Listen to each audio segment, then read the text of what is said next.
नमस्कार साथियों, स्वागत है आप सभी का। जैसा कि हमने कमिटमेंट किया था कि हम 30 मिनट के अंदर है वो 7th क्लास की एनसीईआरटी को फिनिश करेंगे। पॉलिटी एनसीईआरटी को ग्रेजुअली हम कंप्लीट करते हुए आ रहे हैं। 6th क्लास की एनसीईआरटी को भी हमने 28 मिनट के अंदर ही डिस्कस किया था। जी हाँ दोस्तों, इतनी गारंटी है कि आई एस प्रीलिम्स या पीसीएस प्रीलिम्स में इससे बाहर कहीं भी क्वेश्चन नहीं आएगा और आप रिलाई कर सकते हैं 100%। यदि आप 6th से लेकर 12th तक के मेरे साथ पढ़ते रहेंगे, यदि आप 6th से लेकर 12th तक कंटिन्यू मेरे साथ करते हैं तो मैं गारंटी लेता हूँ कि आपका एनसीईआरटी बेस्ड कोई भी क्वेश्चन है वो गलत नहीं हो। चलिए दोस्तों शुरू करते हैं और टाइम ज़्यादा वेस्ट चलिए दोस्तों शुरू करते हैं टाइम वेस्ट नहीं करते हुए। सामाजिक और राजनीतिक जीवन में ये जो 7th क्लास की एनसीईआरटी है, इसमें हमें क्या पढ़ना है, क्या क्या हमें सीखना होगा। इसमें दिया गया कि भारतीय लोकतंत्र में समानता क्या चीज़ है और राज्य सरकारें क्या होती है, स्वास्थ्य के क्षेत्र में सरकार की क्या भूमिका होती है, राज्य शासन कैसे करता है, लिंग बोध या जेंडर से संबंधित लड़के लड़कियों के रूप में बड़ा जो टारगेट है वो प्रीलिम्स बेस्ड ही है। हम कहीं भी मेंस पर्सपेक्टिव या जो कहानियाँ मैं नहीं सुनाऊंगा यहाँ, ठीक है।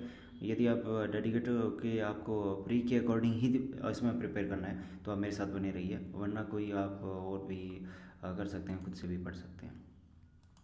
चलिए दोस्तों शुरू करते हैं। इसमें पहला जो चैप्टर है उसमें समानता के बारे में जो दिया गया है उसके बारे में देखते हैं। चैप्टर नंबर 1 समानता के बारे में बताता है। उसमें सबसे पहले है कि मताधिकार की समानता किस तरह से उभर के सामने आता है। क्या चीज़ है कि सार्वभौमिक रूप से वो सभी जो स्त्री पुरुष या जो भी वयस्क है उनको क्या होना चाहिए, वोटिंग का अधिकार होना चाहिए। और ये मत डालने का जो अधिकार है वो किसी भी स्त्री या पुरुष को उसके आर्थिक स्तर या जाति कुछ भी हो उस आधार पे है वो नहीं रोकता। फिर आता है यानी कि एक जूठन एक जो आत्मकथा है किसकी लिखी हुई है, ये ओम प्रकाश वाल्मीकि थे, जिन्होंने बताया कि जो दलित बालक के रूप में जन्म होना और उनका जो अनुभव हुआ है, उनकी जो कड़वाहट है उसको उन्होंने इसमें पिरोया है।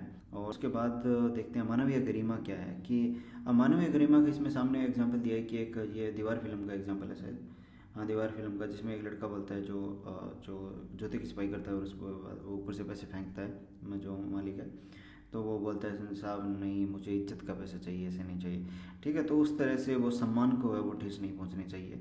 भारतीय लोकतंत्र में समानता क्या है, भारतीय लोकतंत्र की क्या पैमाने समानता की। भारतीय संविधान सब व्यक्तियों को समान मानता है, सब व्यक्तियों को समान मानता है, ध्यान रखना, चाहे वो स्त्री हो पुरुष हो, किसी भी जाति का हो, धर्म का हो, शैक्षणिक और आर्थिक पृष्ठभूमि उसकी कैसी भी हो, सभी को भारतीय लोकतंत्र है वो बराबर मानता है। उसके बाद बात करें तो समानता को स्थापित करने के लिए संविधान में 2 प्रावधान किए गए हैं। कौन से?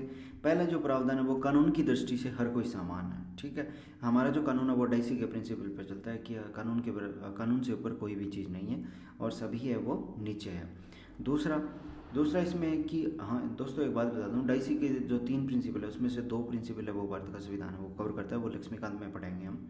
प्रथम जो कानून की दृष्टि से हर व्यक्ति समान है, और इसका तात्पर्य है कि हर व्यक्ति को देश के राष्ट्रपति से लेकर कांताबाई यानी कि जो भी घरेलू कोई नौकर है उसकी जो नौकरी वाली जो महिला है, घरेलू जो कामगार है, वहाँ तक के जो लोग हैं उनके लिए, सबके लिए वो एक ही कानून अप्लाई होगा, ठीक है। वही कानून राष्ट्रपति पे लागू होगा, वही कांताबाई पे ही लागू होगा, किसी को किसी तरह से छूट नहीं दी जाएगी। दूसरे की बात करें, किसी को जाति धर्म वंश जन्म स्थान या उसके स्त्री होने या पुरुष होने या उस आधार पर किसी तरह का भेदभाव नहीं किया जाएगा। तीसरा है कि हर व्यक्ति सार्वजनिक स्थानों पर जा सकता है, खेल के मैदान, होटल, दुकानों, बाजार, इन सब जगह पे वो जा सकता है। जी हाँ दोस्तों, सबसे ये और बता दूं मैं, ये जो खेल के मैदान और इधर उधर जाने का है ना, ये राज्य और व्यक्ति दोनों के विरुद्ध फंडामेंटल राइट्स का यूज किया जा सकता है इसमें, ठीक है। ये आपको कवर ही होना चाहिए डेफिनेटली। किसके विरुद्ध? राज्य और व्यक्ति दोनों के विरुद्ध ये अधिकार है। और ये कौन सा अधिकार है? समानता का अधिकार है, जो आर्टिकल 15 में दिया गया है। अब देखते हैं भूखमरी से, अब साथ में हम एक चीज़ कवर करते चलेंगे, वो है कि सस्टेनेबल डेवलपमेंट गोल्स। ये दोस्तों आपको जितने भी टोटल सस्टेनेबल डेवलपमेंट गोल हैं उनको यानी कि मौखिक रूप से याद होना चाहिए। जैसे 2 नंबर जो लक्ष्य है वो भूखमरी का लक्ष्य है, ठीक है। और 1 का कौन सा? पावर्टी का है, गरीबी का है। 2 नंबर भूखमरी और 3 नंबर स्वास्थ्य है। 3 नंबर स्वास्थ्य या जो भी कुपोषण बोल सकते हो, ठीक है। 3 नंबर स्वास्थ्य, 4 नंबर जो शिक्षा, और 5 नंबर इक्वलिटी, 6 नंबर पानी पानी बचाओ, ठीक है। और 7 नंबर सोलर सिस्टम यानी कि नवीकरणीय जो ऊर्जा लगाओ, ठीक है। और इस तरह से 9 नंबर है वो इंफ्रास्ट्रक्चर से संबंधित है, ठीक है। 10 नंबर है वो महिला पुरुष की जो जेंडर इक्वलिटी है उसको इक्वल करना। और 11 नंबर है वो स्मार्ट सिटी का है। तो इस तरह से वो सस्टेनेबल डेवलपमेंट गोल आपको सारे याद होना चाहिए। जैसे 12 नंबर है वो जो कंजम्पशन है उसको अच्छी तरह से यूज करना, ठीक है। जो भी कंजम्पशन आप कुछ खा रहे हो या वेस्ट नहीं करना है कुछ भी, ठीक है। उसके बाद इसमें जो दिया गया है उसमें देखते हैं कि मध्याह्न जो मिड डे मील कार्यक्रम है वो सबसे पहले तमिलनाडु गवर्नमेंट ने शुरू किया गया था, लेकिन 2001 के बाद है वो सुप्रीम कोर्ट ने एक आदेश दिया कि सभी राज्य सरकारें हैं वो 6 महीने के अंदर अंदर इस योजना को लागू करें। अब उसके बाद हम देखते हैं कि रोजा पार्कर्स एक ऐसी महिला है जो अश्वेत महिला थी अमेरिका के अंदर। 1955 में होता क्या है कि उनको एक गोरे व्यक्ति है वो सीट से खड़ा, बस में गोरे व्यक्ति है वो सीट उसको खड़ा करने के लिए बोलता है, लेकिन वो खड़ी नहीं होती। उससे वहाँ सिविल राइट्स के जो नागरिक अधिकार आंदोलन है वो उग्र रूप से काफ़ी जो चर्चा में आ जाते हैं। लेकिन दोस्तों ये शांतिपूर्ण रहा था, लेकिन दलित पैंथर एक आंदोलन हुआ है वो शांतिपूर्ण नहीं था, उसमें हिंसा को समर्थन दिया गया था। लेकिन ये नागरिक अधिकार आंदोलन सिविल राइट्स आंदोलन है वो उसमें हुआ क्या है, उसका परिणाम क्या था कि वहाँ जो अमेरिका के जो अश्वेत थे उनको नस्ल, धर्म, जाति, राष्ट्रीयता के आधार पर भेदभाव को निषेध कर दिया गया था। उनके जो भी बच्चे थे उनको जो गवर्नमेंट के जो अच्छे स्कूल थे उनके लिए भी एडमिशन ओपन कर दिया गया था। नेक्स्ट ये स्लाइड सबसे इंपॉर्टेंट है कि भारत के संविधान में आर्टिकल 15 के क्या अंश है। मूल धर्म, मूल वंश, जाति, लिंग, जन्म स्थान के आधार पर विभेद पर प्रतिषेध करता है। कौन सा? 15A क्या बोलता है कि राज्य किसी नागरिक के विरुद्ध, दोस्तों यहाँ नागरिक शब्द का यूज किया गया, ना कि किसी व्यक्ति का या ना किसी निवासी का। महत्वपूर्ण है सिटीजन शब्द यूज किया गया है। उसके विरुद्ध केवल धर्म, मूल वंश, जाति, लिंग, जन्म स्थान या इनमें से किसी भी आधार पर कोई भेदभाव नहीं किया जाएगा। कौन नहीं करेगा? राज्य भेद नहीं करेगा। और उसके बाद क्या है? कोई नागरिक केवल, ठीक है, किन किन आधारों पे? दुकानों, सार्वजनिक भोजनालयों, होटलों, सार्वजनिक मनोरंजन के स्थलों और राज्य निधि से पोषित या पूर्णतः पोषित या तो अल्प पोषित या साधारण जनता के लिए जो समर्पित जो कुएं होते हैं जहाँ से लोग पानी लेके आते हैं, तालाब होते हैं, स्नानघर होते हैं, सड़क होती है या सार्वजनिक जो समागम के अन्य स्थल होते हैं, तो इनका उपयोग है ना वो कोई ना तो व्यक्ति रोक सकता है और ना राज्य उस चीज़ पे रोक लगा सकता है। तो ये जो 2 नंबर जो आर्टिकल है ना इसमें 15B जो दिया गया है, 2 नंबर जो दिया गया है, ये दोनों राज्य और व्यक्ति दोनों के विरुद्ध होते हैं। ध्यान रखना इसका, ठीक है। और अब आगे बढ़ते हैं। आगे जो दिया गया, ठीक है, देखो ये सुगम्य अभियान जो दिया गया, सुगम्य भारत अभियान, तो ये किसकी स्कीम है? Department of the empowerment of personal with disability, ठीक है। तो दिव्यांग जो डिपार्टमेंट है उसकी ये स्कीम है सुगम्य भारत, और इसमें दिव्यांगों के लिए वो अच्छी चेयर वगैरह या जो भी सुविधाएं दी जाए। अब स्वास्थ्य में सरकार की क्या भूमिका है? सामान्यतः देखो कि संसार भर में भारत में सर्वाधिक जो चिकित्सा के जो कॉलेज हैं वो इंडिया में है। सबसे अधिक डॉक्टर भारत में 30,000 से ज़्यादा जो हर साल है वो डिग्रियाँ प्राप्त करते हैं। और उस खास बात है कि ये प्रमुख डॉक्टर है वो शहरों में ही बस जाते हैं, ठीक है। लेकिन ग्रामीण क्षेत्रों में इनकी संख्या ऑब्वियस कम है, आपको मालूम ही है। पिछले वर्षों में स्वास्थ्य जो सेवाएं थी उनकी जो सुविधा में काफ़ी वृद्धि हुई है। जैसे 1950 की मैं बात करूं तो भारत में केवल 2700 अस्पताल थे और वर्तमान में 2017 में ये बढ़कर 23,000 हो गए। और यदि बात की जाए भारत में करीब 5 लाख लोग प्रति वर्ष टीबी से मर जाते हैं। Very very important fact. स्वतंत्रता प्राप्ति से अब तक इस संख्या में कोई परिवर्तन नहीं हुआ है। तो ये सोचने का मुद्दा है दोस्तों, पॉलिसी का क्या सीन है ये हमें समझना होगा। आप IAS बनने जा रहे हो तो ये सेम ही डेटा क्यों बना हुआ है। हर वर्ष मलेरिया के लगभग 20 लाख मामलों की रिपोर्ट प्राप्त हो रही है। इनकी संख्या कभी कम होती नहीं है। तो क्या कारण है कि भारत मलेरिया है उसको उन्मूलन नहीं कर पा रहा है या टीबी का उन्मूलन नहीं कर पा रहा है, ठीक है। और संचरणीय जो बीमारियां हैं ना इंडिया में, संचरणीय बीमारियों में पानी से जो होने वाली बीमारियां हैं उसका 21% है। जैसे हैजा है, पेट के कीड़े हैं, लोगों में बहुत होते हैं, हेपेटाइटिस वगैरह, तो ये समस्याएं होते हैं। भारत विश्व का दवाइयाँ बनाने वाला तीसरा सबसे बड़ा देश बन गया है और भारत भारी मात्रा में दवाइयाँ निर्यात करता है।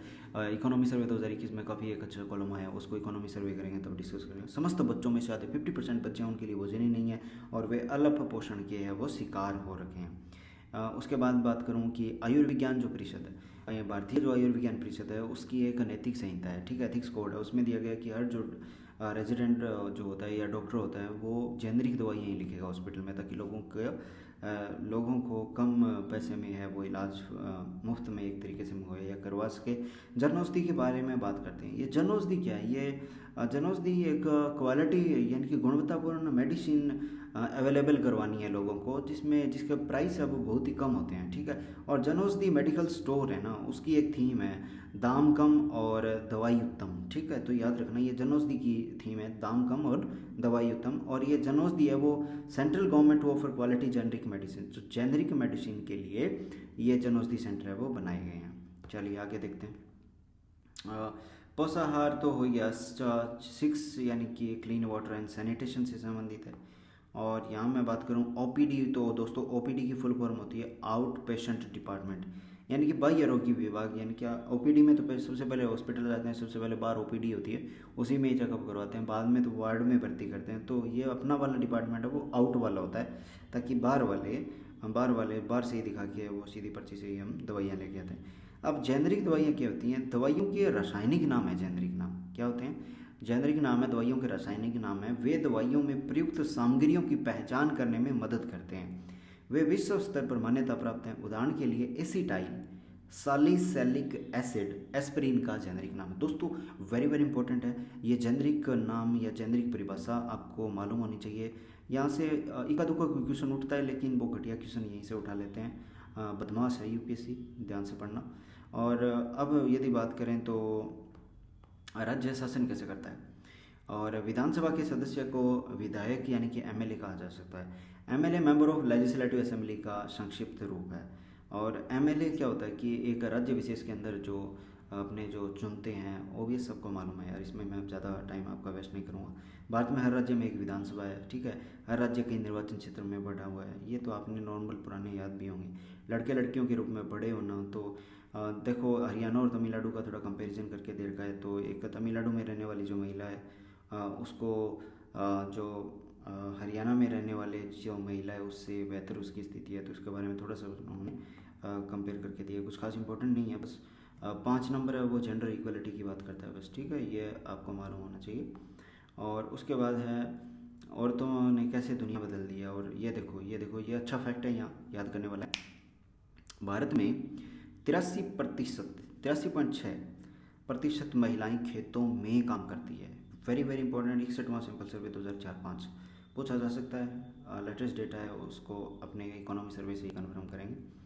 आगे यदि बात करें तो एक झारखंड की एक गरीब आदिवासी परिवार की एक लड़की थी जिसका नाम लक्ष्मी लाकरा था, और 27 वर्ष की आयु में उन्होंने उत्तरी रेलवे की पहली जो महिला चालक के रूप में ज्वाइन किया था। ये थोड़ा फन फैक्ट है, बस आपको मालूम होना चाहिए। अब यहाँ से क्वेश्चन बन सकता है रमाबाई पे, पंडिता रमाबाई पे। अब रमाबाई और उनकी बेटी की साथ में ये देखो तस्वीर दी हुई है। अब रमाबाई का सीन क्या था कि उन्हें पंडिता इसलिए कहा जाता था, इन्होंने संस्कृत में एक महत्वपूर्ण योग्यता अर्जित की थी, और संस्कृत के बारे में उनको पढ़ना लिखना सब आता था, और एक रूप में वो पंडिता इसलिए। लेकिन खास बात है कि वे बाहर कभी पढ़ने नहीं गई, तो उनके पिता ने उनको घर पे ही जो संस्कृत है वो सिखाई थी। 1998 में एक बात और है, पंडिता रमाबाई मेरे ख्याल से किसी बाहर किसी अंग्रेज से शादी की थी, कुछ इस टाइप से था शायद कुछ। और उन्होंने 1898 में पुणे के पास एक खेड़गांव में एक मिशन स्थापित किया था। तो यहाँ पूछा जा सकता है पुणे का, ये प्रीलिम्स का इम्पोर्टेंट है। और जहाँ विधवा स्त्रियों और इन सबको है पढ़ने लिखने सुविधाएं उनको सिखाया गया था। मेरे पर्टिकुलर इनके इस संगठन का पूरा नाम याद नहीं आ रहा है, उनका एक संगठन था पूरा जिसका नाम था, अभी याद नहीं आ रहा दोस्तों, ठीक है। अब उसके बाद राजसुंदरी देवी थी, और एक राजसुंदरी देवी है और एक बेगम सुखैया हुसैन कुछ करके है शायद, रुकैया सखावत हुसैन। ये दोनों थी जो थी ना, उन्होंने मतलब बहुत ही छिप छिपा के एक तरीके से उन्होंने पढ़ाइयाँ की थी, और इनके लिए ये जानी जाती है। और राजसुंदरी देवी ने बांग्ला भाषा में अपनी है वो आत्मकथा लिखी थी, और पश्चिम बंगाल से जो आती थी उसमें बांग्ला भाषा में जो आत्मकथा इन्होंने लिखी थी राजसुंदरी देवी ने, उसका नाम था अमार जीवन, ठीक है। और ये भारतीय महिलाओं के द्वारा लिखी गई पहली आत्मकथा थी। Very very important. और ये जो राजसुंदरी देवी थी ये एक धनवान जमींदार परिवार की गृहिणी, ठीक है।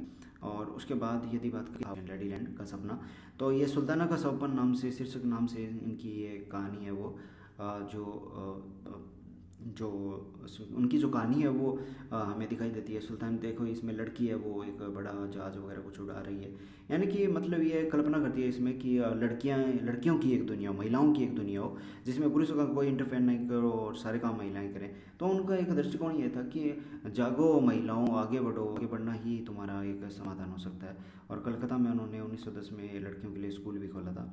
अब राजसुंदरी देवी की बात करें तो उन्हें अक्सर ज्ञान के लिए उन्हें चैतन्य भागवत पढ़ने का भी अवसर मिला था राजसुंदरी देवी को। और आगे बात करें quality education sustainable development 4 14 15 dropped report कोई काम की नहीं है इस बार की इकोनॉमी सर्वे में। देख लेना 2011 की जनगणना से यह पता चलता है कि अनुसूचित जाति और जनजाति इनकी लड़कियों की अपेक्षा मुस्लिम लड़कियों की जो ड्रॉप आउट रेट है ना, प्राथमिक शिक्षा पूरी करने की जो संभावना है उसमें उन दोनों से भी कम है। SC ST से भी कम है वो लड़कियां मुस्लिम समुदाय की पढ़ पाती हैं। केवल वो 3 वर्ष ही स्कूल जा पाती हैं, और जबकि जो SC ST है अन्य समुदाय की है वो 4 वर्ष तक का तो मिनिमम टाइम है वो स्कूल में स्पेंड करती हैं। तो ये थोड़ा एजुकेशन बैकवर्ड नहीं कर रहा है।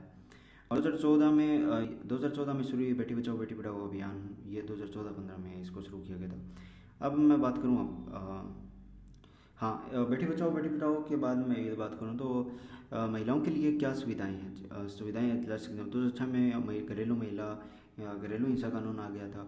उसके बाद उससे पहले 1997 में वो जयपुर में एक केस आया था, विशाखाबाद के नाम से जाना जाता है। इसमें महिलाओं को कार्य स्तर पर महिलाओं को जो यौन प्रताड़ना है उससे उनकी रक्षा करने के लिए था। ठीक है, और आगे बंधु व्यक्त करना तो 8 मार्च को अंतर्राष्ट्रीय महिला दिवस है, तो इसमें हर महिला अपने जो विचार रखती है। आपने भी मनाया क्या इस बार 8 मार्च, पता भी है क्या 8 मार्च को महिला दिवस अंतर्राष्ट्रीय? ठीक है, अब यौन प्रताड़ना क्या चीज़ होती है कि किसी महिला के प्रति है ना उसकी इच्छा के विरुद्ध शारीरिक और मौखिक हरकतें करना, ध्यान रखना शारीरिक ही नहीं मौखिक हरकतें भी करना। ठीक है, तो वो यौन प्रताड़ना है। और 6 नंबर है संचार माध्यमों को समझना, और जिसमें संचार माध्यम स्वतंत्र नहीं है। इसका 2 कारण है। पहला तो सरकार पर उस पर नियंत्रण होता है, और जब सरकार किसी फिल्म या किसी ऐसी चीज़ को जन समुदाय में उसकी जो अभिव्यक्ति है उसको पहुंचाने से रोक देती है उसको सेंसरशिप कहते हैं। और सेंसरशिप का सबसे बुरा दौर है वो 1975-76 का जो आपातकाल था उस टाइम का माना जाता है। और यदि मैं बात करूं, ये देखो छोटा सा एक पॉइंट है रेलवे का दिया हुआ कि रेलवे सुरक्षा हेल्पलाइन है वो 182 डायल कीजिए, और रेलवे यात्री शिकायत हेल्पलाइन 138 डायल की है। उत्तरी रेलवे ने लिख क्या रखा है कि मानव रहित रेलवे क्रॉसिंग को लापरवाही से पार करना भारतीय रेल अधिनियम 1889 की धारा 161 के तहत दंडनीय अपराध है। तो आप है ना अपनी स्कूटी को फाटक के जब बंद हो तो उसके नीचे से जो एंगल लगे होते हैं उसके नीचे से ना ले जाया करो, ठीक है, ध्यान रखना। चलिए दोस्तों आगे बढ़ते हैं, आगे करते हैं चैप्टर नंबर 7 के आगे हैं। इसमें 7 में क्या है हमारे बाजार, और इसमें कुछ भी खास नहीं जानना। अब दोबारा आप responsible consumption and production sustainable development goal है जो 12 दिया गया है। इसमें बाजार में एक कमीज के बारे में देखते हैं। अब देखो कुरनूल में ये देखो पौधा कितना अच्छा इसमें समझा रखा है, आप समझ सकते हो किस तरह से। अब होता क्या है कि कुरनूल में एक कपास की मंडी है, उसमें व्यापारी कपास बेच देता है, और वो कपास कौन खरीद लेता है, जिनिंग मिलें खरीद लेती है। जिनिंग मिलें वो मिलें होती है, ओला होता है ना काला काला छोटा छोटा, जो सामान्य क्या बोलते हैं उसको, रुई या रेशे को विनोले से अलग करना है ना, वो जिनिंग मिलों का काम है। ठीक है, और जिनिंग मिलें कपास से बीज हटा देती हैं और दबाकर कपास का गट्ठा बना देती है। अब गट्ठा कोई और जो कपड़े बनाने वाली कंपनी खरीद लेती है, और जो खरीदती है तो वो सूत काटने वाली मिलें कपास से धागा बना लेती है, और धागे से व्यापारियों को बेच दिया जाता है, जिससे नए नए वस्त्र उनका निर्माण होता है। देखो तमिलनाडु में एक जरोड़ू का बाजार है जो राष्ट्रीय रूप से प्रसिद्ध है और संसार के विशाल बाजारों में माना जाता है। और ख़ास बात यहाँ की है कि यहाँ दादन व्यवस्था चलती है। और दोस्तों दादन व्यवस्था में क्या होता है कि यहाँ जो बुनकर होते हैं ना, बुनकर समुदाय के लोग रहते हैं, और व्यापारी क्या करता है कि एक बहुत सारा जो सूत है वो लेके जाता है और उन बुनकरों को दे देता है। उनको बोलता है कि इस तरह का मुझे प्रोडक्ट चाहिए, इस तरह की दरी चाहिए, इस तरह का कपड़ा मुझे बनाना है, तो आप क्या बना दोगे। तो वो सूत ले लेते हैं और जो बुनकर है वो कपड़ा बना के उनको दे देते हैं, तो अपनी उनकी भी छोटी मोटी कमाई हो जाती है। इसे दादन व्यवस्था या पुटिंग आउट सिस्टम भी कहते हैं। पुटिंग यानी कि डालो और उसके बाद आउट हो जाएगा, वापस आ ही जाएगा। उसके बाद 8 देखो, 8 decent work and economic condition, तो यानी कि जो कार्यस्थल है या उचित कार्य और आर्थिक जो वृद्धि है उसको इंगित कर रहा है। और आगे हम देखते हैं चैप्टर नंबर 9 जिसमें समानता के लिए संघर्ष दिया गया है। और इसमें 2011 की जो जनगणना बताती है कि भारत के अंदर 48% तो महिलाएं हैं। दोस्तों याद रखना, 100% में से टोटल महिलाओं की जो जनसंख्या है वो 48% है, जबकि 14% भारत में मुसलमान है और 16.6% दलित हैं और 8.6% आदिवासी हैं। दलित जिनको सामान्यतः SC कम्युनिटी या शेड्यूल कास्ट के नाम से जाना जाता है और आदिवासी जिनको शेड्यूल ट्राइब्स के नाम से जाना जाता है, तो वो 8.6% है, जबकि मुसलमान है वो 14.2% हैं। उसके बाद डिसेंट असमानता को कम करना तो हो गया दोस्तों। तवा मत्स्य संघ, वेरी वेरी इंपॉर्टेंट। तवा जलाशय है ना, तवा अब किसकी सहायक नदी है? तवा ये जो जलाशय है मध्य प्रदेश के अंदर, ये किसकी सहायक नदी है, ये आपको मालूम होना चाहिए। ये तवा कहाँ से निकलती है? छिंदवाड़ा जिले, ये मध्य प्रदेश का छिंदवाड़ा जिला है, उसकी महादेव पहाड़ियों से निकलती हुई होशंगाबाद में जाके, कहाँ जाके? होशंगाबाद में जाके नर्मदा से मिलती है और बैतूल होती हुई यह आती है। ठीक है, तो बैतूल प्लेटू तो आपको मालूम ही है, बैतूल के प्लेटू से ऊपर से कौन सी नदी निकलती है और नीचे से कौन सी नदी निकलती है? क्या आप दोस्तों बता सकते हैं? बताइए तो कमेंट सेक्शन में डालिए, और यदि आप चाहते हैं कि ये चीज़ मैं आपको बताऊं तो नेक्स्ट वीडियो में आप कंटिन्यू कीजिए। आगे बढ़ते हैं। उत्तराखंड में टिहरी बांध है। ठीक है, तो बस इसका थोड़ा मैंने ये मैप इसलिए डाला है कि इसमें थोड़ा सा ये जो रेड लाइन है, इनको आप थोड़ा सा जो समझ लेना कि कौन सी लाइन पे कौन सा सिटी पड़ रहा है। जैसे यदि थोड़ा सा मैप की स्टडी करें तो देखो, माहे और पुडुचेरी लगभग एक ही लैटिट्यूड पे स्थित है। बेंगलुरु और चेन्नई एक ही लैटिट्यूड पे स्थित है, जबकि देखो शिमला, दिल्ली, भोपाल और बेंगलुरु एक ही लॉन्गिट्यूड पे स्थित है। ठीक है, तो ये अक्षांश देशांतर मित्रों आपके कवर होने चाहिए। चलिए दोस्तों, मिलते हैं 8th क्लास की एनसीईआरटी में, और तब तक आप बने रहिए। यदि आपको ये हमारा ये जो चैनल है, लेक्चर है, वो पसंद आया तो लाइक शेयर एंड सब्सक्राइब करना ना भूलिए। सी यू।